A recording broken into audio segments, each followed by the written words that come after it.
Hello everyone, and welcome to our session today on extensions in a NAV 2013 database. Joining us today is Joseph Gress from Innovia Consulting.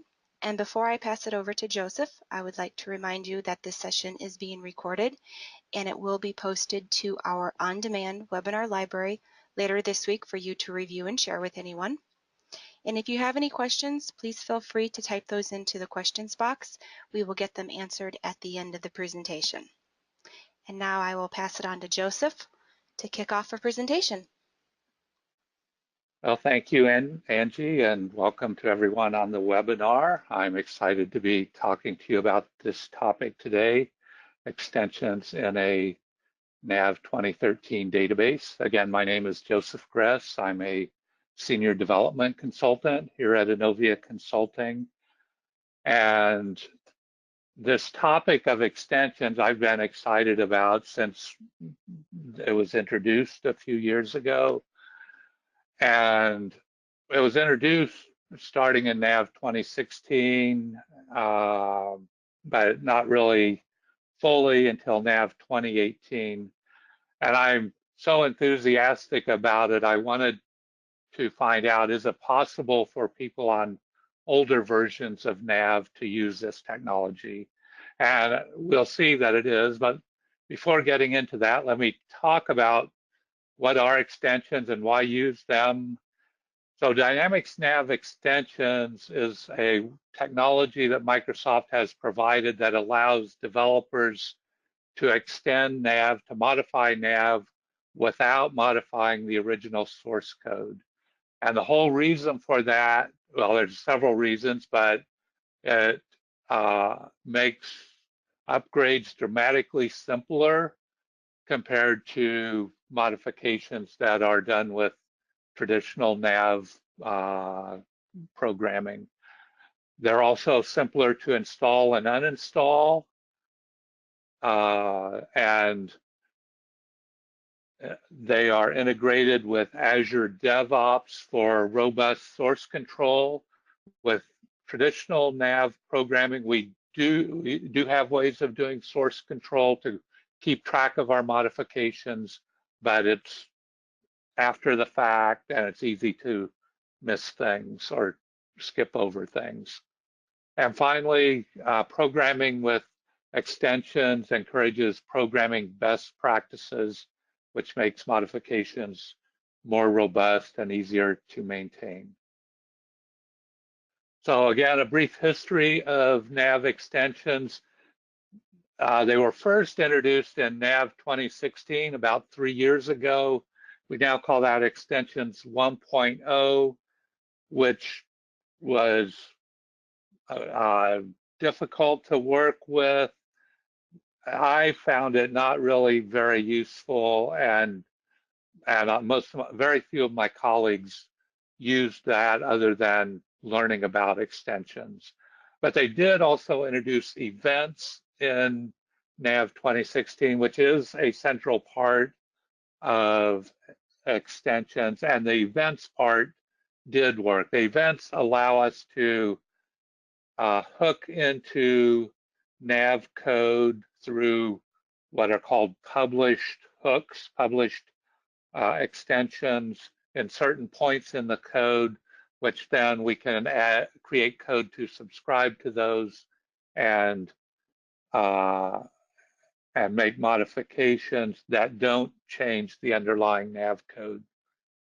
In NAV 2017, Microsoft introduced an extension management page. They also introduced the ability to buy and sell extensions on something called AppSource. But in NAV 2018, it became very exciting. That's when what we call extensions 2.0 came out, or another way to describe that is we are able to create extensions using Visual Studio Code with an AL extension. And that ultimately is going to replace the CAL development environment or the C-side development environment that we have been using for the last 30 years, I guess, for doing NAV development. And Microsoft has continued to enhance extensions, especially providing more and more events and making it more and more robust in Business Central. So I mentioned at the beginning that I was interested in finding out, can we go backwards in time now that Microsoft has this great technology? Can we use this in older versions of NAV? And so I asked Microsoft this, and after a few emails back and forth, they finally said, yes, it is possible to do that, all the way back to NAV 2013. So NAV 2013, 2013 R2, NAV 2015, 2016, and 2017. All of these, we can do extensions, but we have to perform a technical upgrade. And I'll talk more about that later. And then because I almost from Missouri, the show me state, I grew up in Kansas, but I said, well, I want to be sure. So I tested it myself and found, yes, it is possible. And I will show you in this webinar how to, or I will demonstrate creating extensions in a NAV 2013 database after we do a technical upgrade.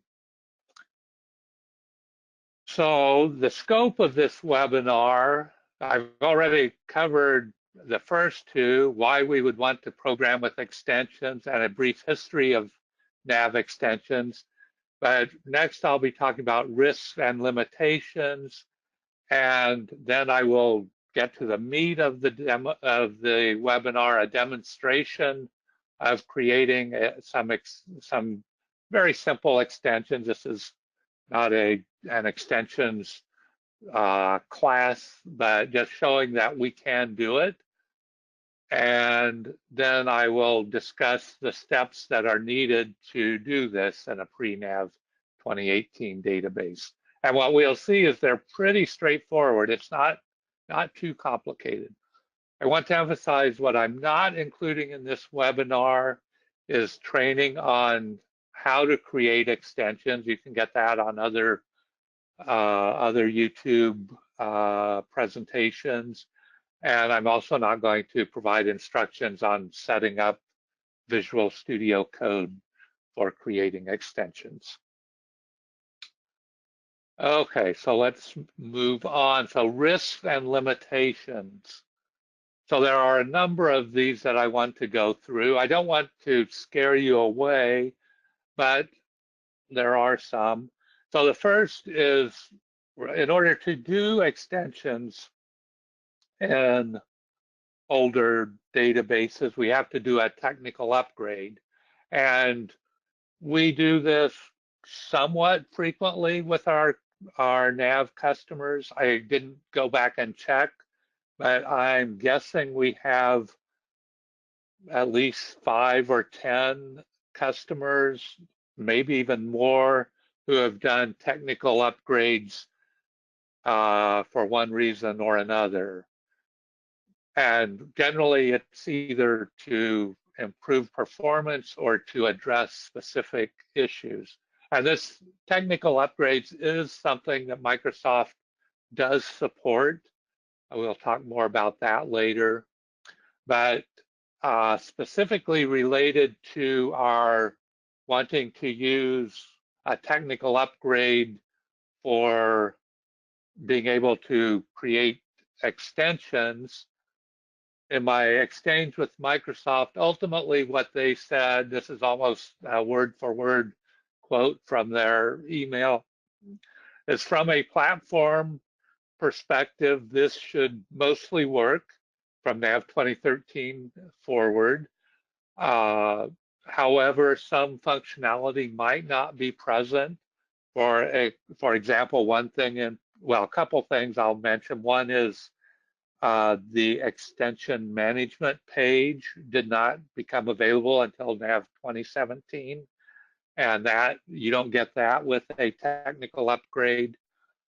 And another thing is there's uh, some published events that we won't have unless we put them in ourselves in older versions. So those are a couple of things that aren't present, but otherwise it should mostly work. And in my testing, it does work. Uh, and Microsoft went on to say, if you run into something, they'd have to write up a ticket for that based on whatever errors that we ran into, and they'd try to help. But if it was related to trying to use extensions in older versions, they probably would not accept that as an official bug. So that's what they said in an email. Microsoft documentation indicates or states that technical upgrades from all versions of NAV from 2013 to 2017 are supported up to NAV 2018, but only NAV 2015 and up are supported to Business Central. Technical upgrades from 2015 and up are supported to Business Central. I wanted to mention that. I have a couple more limitations. I already mentioned the missing published events. The other thing I wanted to mention is that there are some licensing changes for Business Central. That's different than in NAV 2018. So we've had some customers that have decided that they only wanted to go to NAV 2018 instead of Business Central because of these licensing changes. So if you have questions about those licensing changes, be sure to talk to your account manager or your reseller to make sure you understand that. Okay, so now I'm going to get to the fun part. I'm going to demonstrate creating an extension in NAV 2013. This is a NAV 2013 database, which I have upgraded to Business Central executables. And so the extension I'm going to create, it's kind of a real world example. I'm going to add a field, which is I'm going to call last modified by user, to the item table and to the item card. And I'm going to populate that field each time an item record is modified. Now, if you were doing this in the Seaside client, you would go into the item table, and so let me show my screen where I'm going to do this. Okay, so I'm not going to do it the old way, but I'll just kind of start to. So in the old way, we would go to the item table, design the item table, do a new field. I do it 50,000. So I'm going to call this modified by user. Or let's put last modified by user. And code 50. And then I would save that. I would then add code probably to the on modify trigger to populate that field.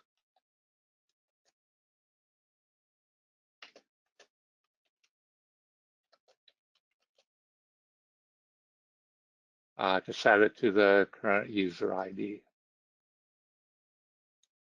And then I would save that and then add that field to the page. So you saw, I mean, I did the coding here in about a minute. It'll take a little bit longer, maybe 5 or 10 minutes for me to do it with extensions. But the advantage of doing it with extensions is that it isolates our code from the standard NAV code so that when we go to upgrade, it just upgrades automatically. in almost all cases. So I'm not going to save this here. I'm going to say no, and instead we will do it as an extension. Now I'm going to do this a little bit differently than what I than the way that we actually do it, but this would be a realistic way to do this. Whenever you've set up Visual Studio for the first time, there's some setup that you have to do that that links the extension to a specific NAV database and to Azure DevOps, and also provide some information about who did the modification and so on. I'll talk a little bit about that, but I'm going to skip over most of that. And what I'm going to do is just copy a folder that's a template. And so I'm going to call this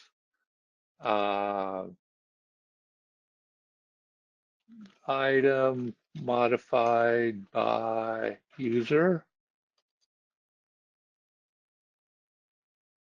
And then I'm going to go into Visual Studio Code, our new development environment that we use for extensions.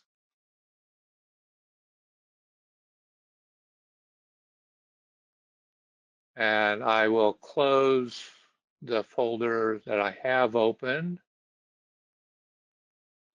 And then I'll just make a couple notes.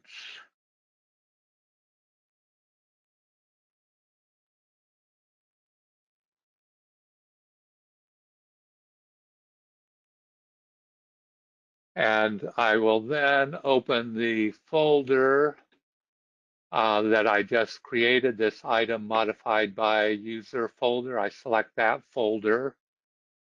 And so what we see is that there are several files and a folder.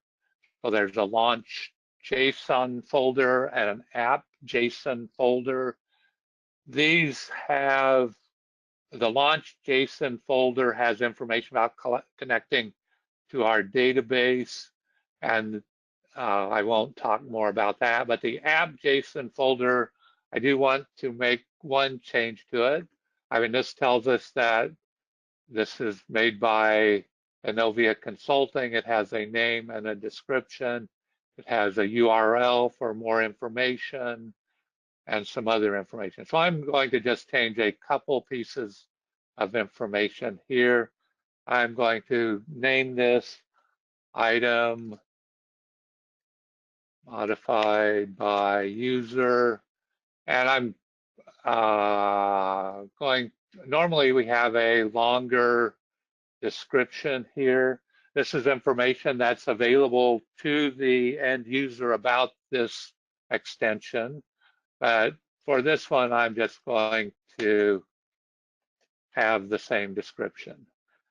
And so that's the only changes that I'm making to these JSON folders. These are set up, these JSON files, these are set up files.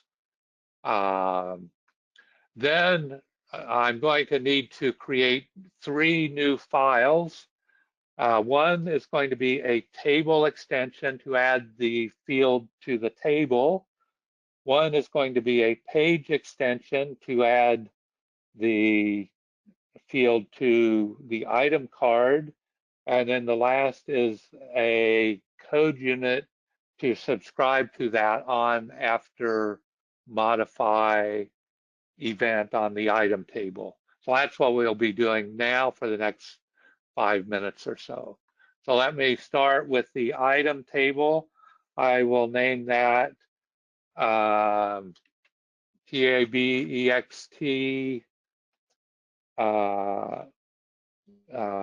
Let's see, I'll say 50,000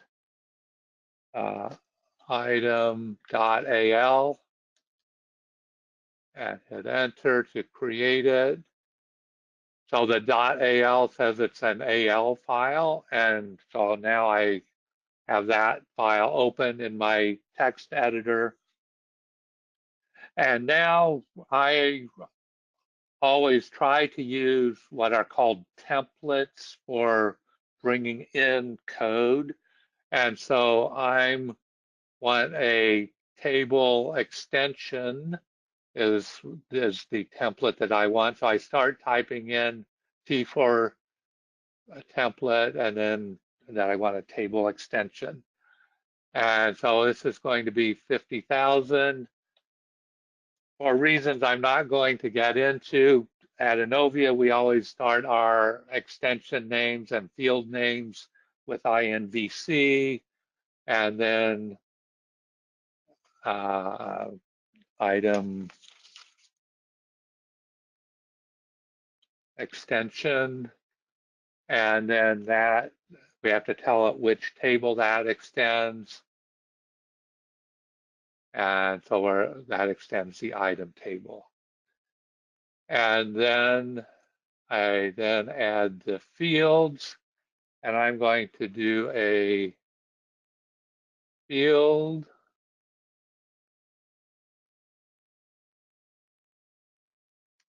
and it's a code field, so that's the type that I put in. So I'm going to do field 50,000. Again, I'm going to use IMVC and then modified by user, and the length is 50. The data classification is something new in Business Central. I'm not going to explain it, but I'm going to set it to customer content. And then we do have to specify the caption, and this is for English, and so this is going to be what shows up on the page when we have this field on the page. And so this saves it as I go, and at the moment it's showing red. That's because I forgot to download symbols. So let me do that. This is an extra step. And so let me pull up the menu to download symbols. And actually, let's see.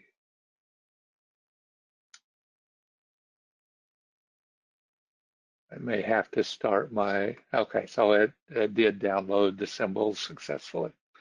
Okay, so, and now this is now showing in green, which means there are no errors.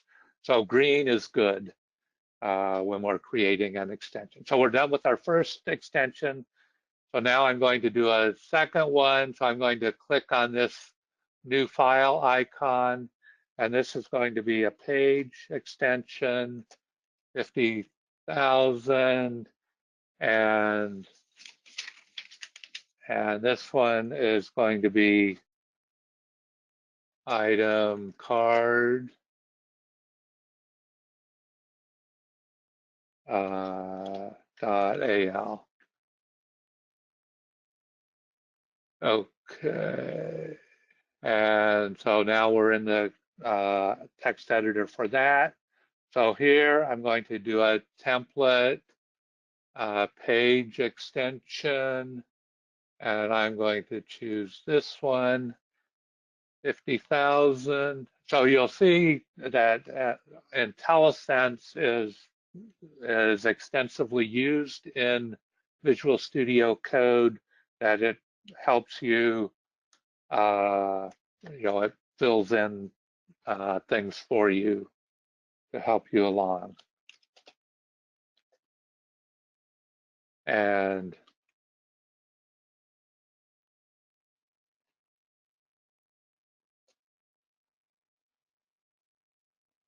okay, so that extends the item card.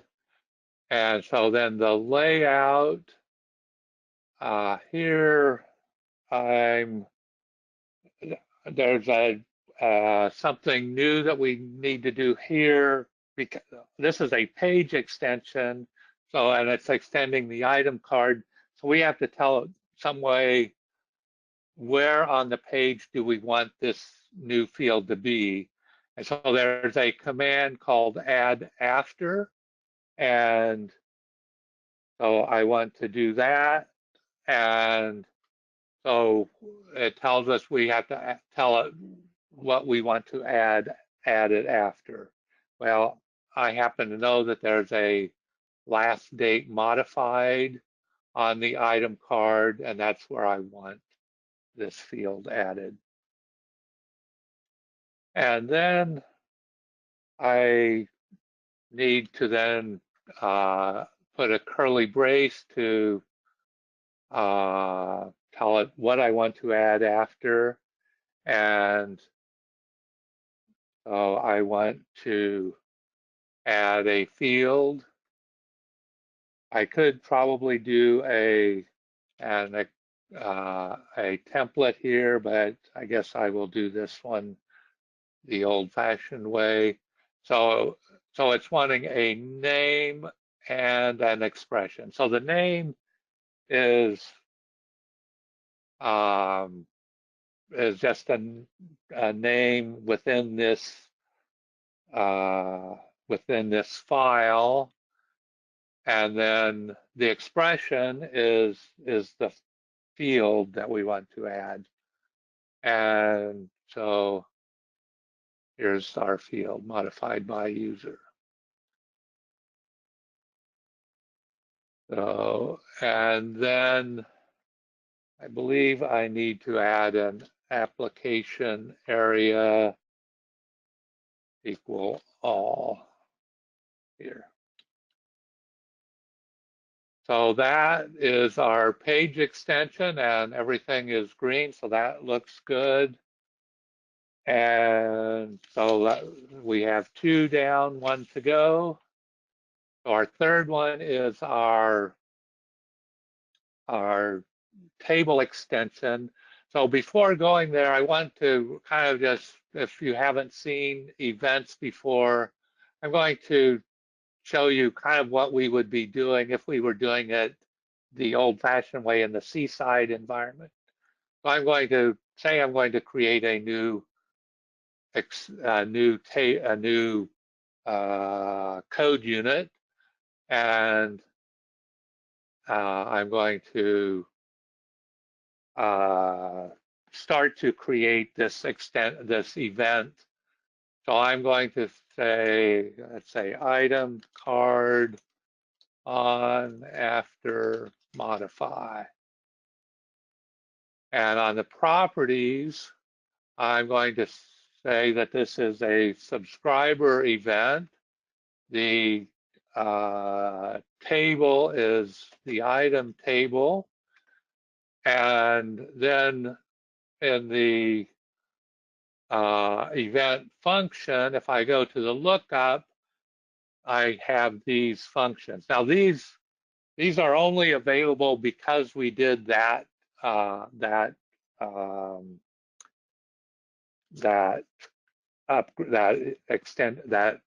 what's the term, technical upgrade, that we have these. And so I actually want to do an on before modify event. I'll just pull that in, or say okay, and then say yes, we want to overwrite. And so then if I then look at this, this tells me the parameters that function requires. And I'm going to need to provide those. I'm just going to take a screenshot of that so I have that on my other screen to help me in creating what I need to create. So this is the old way that we would create events. So I'm not going to save this. And so I'm now going to go back to Visual Studio Code and do my our third extension. So this is going to be a code unit. So I'm going to name this CU 50,000, and let's say item events.al.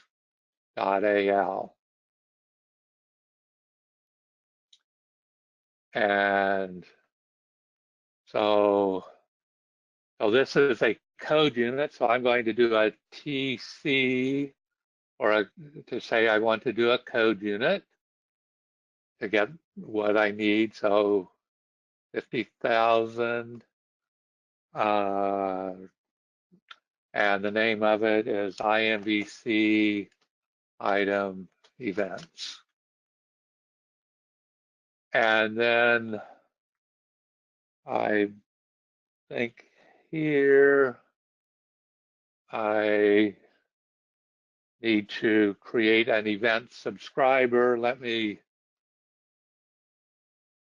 I think I can use this to get started. So our event subscriber is a table. I'm just going to put in the table number 27, which is the item table. Our event was the on, before, modify,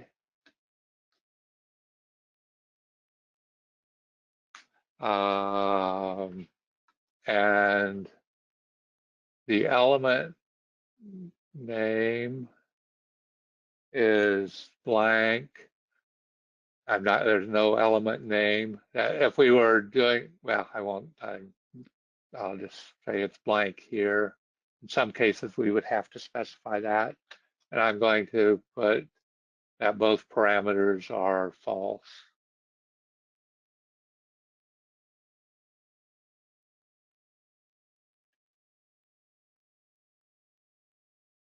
Okay, so this is just saying that it's an event subscriber. And then our procedure is item table on, before, modify. And then we have to specify that there are 3 parameters. Var, meaning we're passing it by reference. And that the name of it is rec, and that is a record of type item. And then the next one is xrec, and that's also a record item. Oh, that didn't do what I wanted.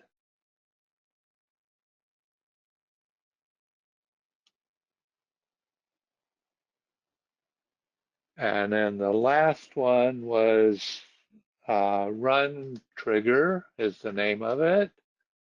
And that is Boolean. Okay, so there we have our function specified. Let me just pull over what I created. So item card on, after, modify, or I guess item table would have been a better name. So item table on, after, modify, var rec, record item, xrec, record item, and run trigger is Boolean. So why is it complaining here? On, before, modify is not right. Okay, let me go back and let me get the right name. I don't think I had it here. Okay, let me just get that. So new, couldn't have deleted this. I just call this test. Properties is, that is subscriber, table item, event function on after modify event. Okay, so I need it, or I want it on before modify event is the name. Oh, so now once I got rid of that, that went away.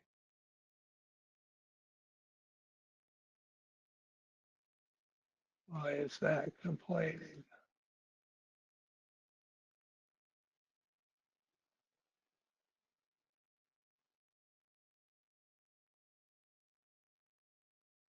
Let's just save that.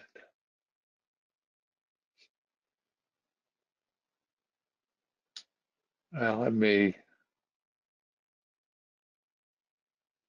to just delete that. I'm not quite sure what it's complaining about, and then copy this one, which it seemed to be happy with, and paste that in, and then put an X here.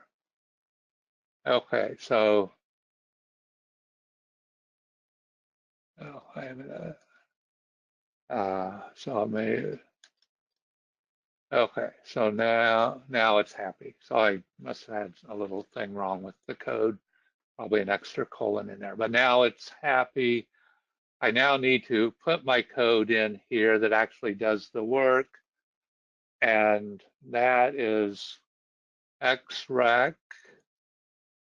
dot modified by user is equal to user ID, semicolon, and that is happy. So everything is green now, and so at this point, I've completed creating my extension, but I haven't published it yet. That's an extra step that we have to do to make it available in the item table. So I want to show you in our database a couple of ways to see that. If I look at the item card in our table, we added the field on after the last date modified, and it's not there yet. We haven't published it yet. So that we don't see it. I didn't expect to see it. The other place is in extension management. I misspelled. In extension management, we don't have any extensions published. So if I now go back to my extensions and I do a Control F5, that compiles and publishes. And it also pulls up the web client. So we have to wait a minute or two. Let's just take a peek in extension management. So it shows it, and the web client is starting, but let me go back to the Windows client. So it's showing that it's installed, and now if I go back to the item card, I think it'll show up now. So the field now shows up. It doesn't have anything in it. So I'm going to modify this record. So it's when I modify it, and then I have to go off the record. And that's because we made the change. I come back in. So let's go to the customer card, and then I think then the item card will be available. And so now, if I look at the item card,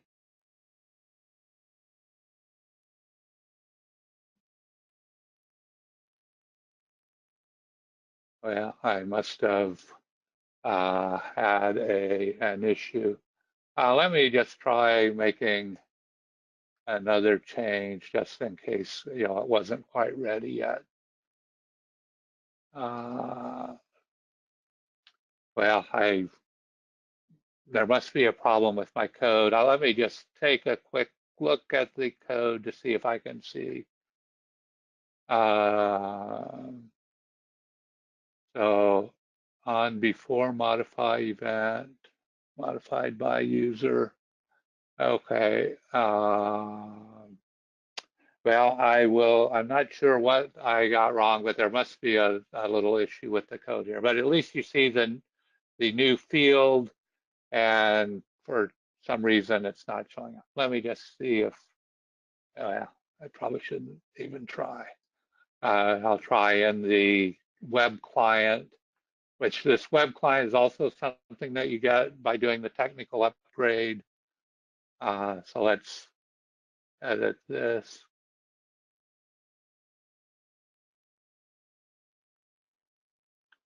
So it's still not showing up. Change it again. I think I must have something wrong on my code, although it looked right to me. And now if I view it again, it's still not showing. So there's an issue with my code, but at least you saw that we were able to add the field to the table. So we did at least do an extension. It wasn't quite as much as I intended. But I think at this point, I'm going to move on in the interest of time. So that is my demo of creating the extensions. So now I want to just talk through what we need to do for doing this. So all of these instructions are in the technical upgrade instructions. I'll show them in a little bit, but there's basically 4 steps. There's perform the technical upgrade. There you open your NAV 2013 database with NAV 2018 or Business Central executables. And when you do that, it prompts you, do you want to do a technical upgrade? You say yes. It takes a few seconds or a few minutes, and it's done. Then there's a change that you have to make on the service tier setup. And then there's a step where you publish System.app and Test.app files. I'll say a little bit about that, very little. And there's a step to generate symbols for the database. Again, the documentation for that is in the Business Central Technical Upgrade documentation. Let me just show you that. So if I click on this link, here's the link, so that if you're viewing this offline, that brings up the standard Microsoft documentation on a technical upgrade. Here's where it says this is supported for 2015 all the way up to 2018. But if I'm going to skim through, so here's where it talks about running the technical upgrade. Talked about converting the database. So here's where it says to connect to open the database with the NAV development, the Business Central development environment, or the NAV 2018 development environment, and tells you to convert the database. There's some other steps I'm going to skim over, but then there's some post-upgrade steps, and you have to be sure to do these. And so one of them is running these PowerShell scripts. It describes it here, and to publish 2 app files. Well, this is talking about some other ones. Let me go down further. So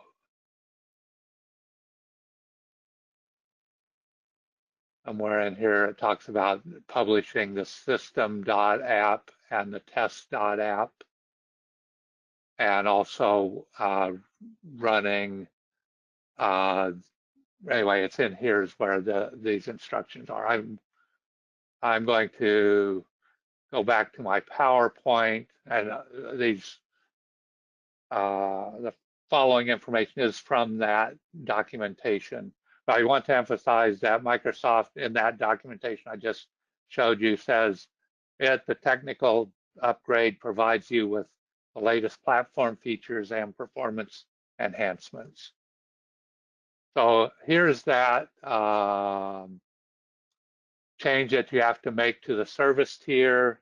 The person who manages your service tiers will definitely know how to do this, so I won't spend more time on this. But then you have to publish these two app files. They are in the installation media for for installing Business Central. So let me just show you that. So mine is in. So here's my installation DVD for Business Central, and so in that installation media, there's a modern dev folder, and if I drill down into there, if I go far enough, there's a System.app and a Test.app file, and those are needed in order for you to be able to use Visual Studio Code. I'm not sure exactly what they do, but they're needed. And so you have to run this command here that I have, this publish nav app, and specify your server instance, the path, this path, which is most of the second and third lines, is that path that I just showed you. And then say if the package type is symbols only, and skip verification. You do that as a PowerShell command. So that's publishing those two files. The next one is running a command from a command prompt to generate symbols. I won't do this, but I'll just kind of simulate it. I'm going to start a command prompt.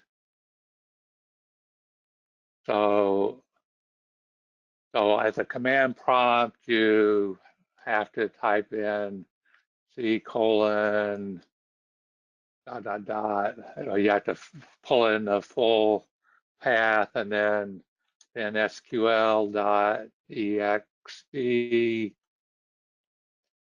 command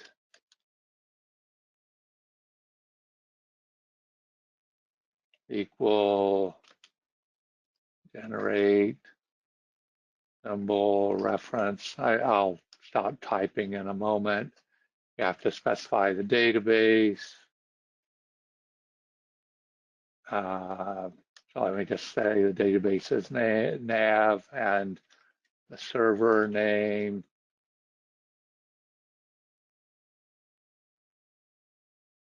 And then hit enter, and then when you hit enter, it'll come back in a few seconds, but it will actually run in the background. It takes about 10 minutes to complete, and when it's complete, in your role-tailored client file, you'll find a file named navcommandresult.txt. So that is it.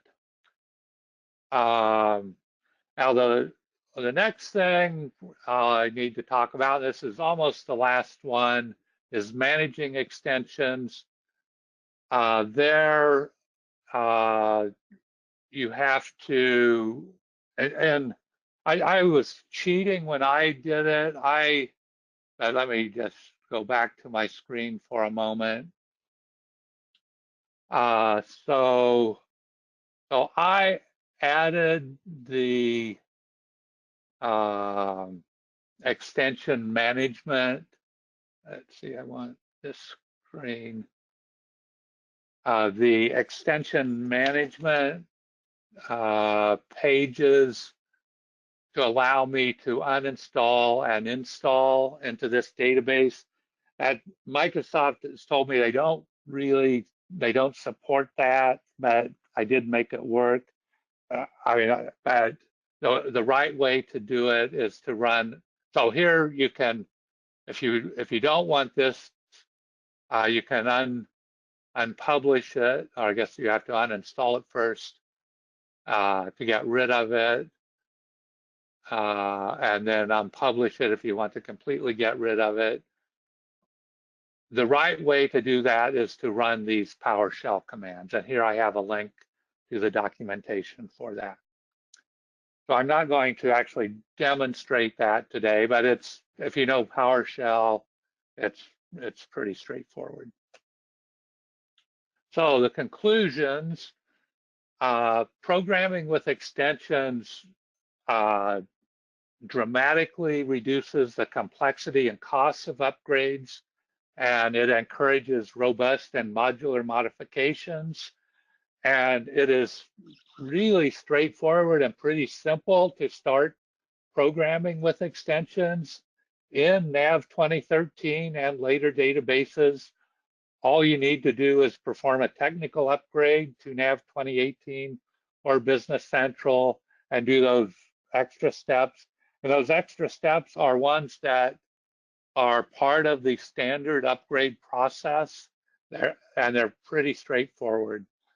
But I need to remind you to beware of those potential risks that Microsoft says if it doesn't work, they'll try to help us, but they won't consider it a bug. So at this point, I'm ready to turn it over to questions. So Angie, do we have any questions? We do, Joseph. Thank you. Could you tell us more about the risks of doing a technical upgrade for doing extension development? Sure. So yeah, I kind of just skimmed over that, but I mean, there's kind of two kind of areas of risk. One's when you do the technical upgrade. When we do a technical upgrade, we sometimes find that some of the objects in the database no longer compile. Some commands are deprecated by Microsoft from one version to another. And so something that worked with NAV 2013 executables may no longer work. That's very rare, but it does happen from time to time. And so then you have to go in and normally we find that it's pretty straightforward to get them to compile with the new executables. So that's one area, is when you do the technical upgrade, either something doesn't compile or something may work a little bit differently. I can't think of an example of that off the top of my head, but that could happen. Now, my understanding is that if you run into that type of problem, that Microsoft will help us, that is supported. But the second possible issue is that the technical upgrade completes successfully, but then once we get up and going and we create the extension either we may find that we're not able to create the extension for some reason, or we may get it created. This I think would be the worst case, is we create an extension. Initially we find that it works, but then a week or two or month or two down the road, we find, oh, it's not doing something quite right. And we may find that, oh, we can't make it work right for some reason. And what Microsoft has said is if we run into that, they'll try to help us, but they won't consider it a bug, and they may end up saying, well, it just doesn't work. So I would say that's the worst case. And at that point, then our option would be to somehow pull the data out and put it back in however we need it, that we could use it in standard NAV, Seaside code, and then uninstall that extension. So that I think is the worst case. Does that answer your question? Yes. And one more. Okay. Is there any way to do this if we are on NAV 2009? Yes. Well, no. Unfortunately, the answer to that is no. The only way to do it is to do a full upgrade to NAV 2013 or later. Which, if you're going to do a full upgrade, you would do it all the way to NAV 2018 or Business Central. So it is just, it is not possible, and I am certain that it will never be possible. And that's just the way it is. There's the reason for that is that the executables for the role-tailored client are so different from the executables for NAV 2009 and earlier that it just doesn't work. Any other questions? Nope, those were the only ones that came through. If anyone does have Okay. any further questions, please feel free to contact us, and we would be happy to discuss your issues further. All right, Oh, well, thank you, Joseph, for the presentation today. And to everyone on today's call, or if you are watching on demand, thank you for joining us. And we do have a few more webinars coming soon. Next week on May 14th, we have Bonnie Wood from Innovia Consulting, and she will be presenting on how to set up a company in Business Central. And then we have Profix presenting on May 16th, and Scott Kulata will be presenting on the future of finance in manufacturing. So if you're interested in any of our upcoming webinars, please check out our events page, and that's innovia.com/events. And just want to thank you again, Joseph, for the presentation, and for everyone joining us. Thank you, and we look forward to seeing you again soon on another Innovia webinar. Have a great okay. day, everyone. Thank you.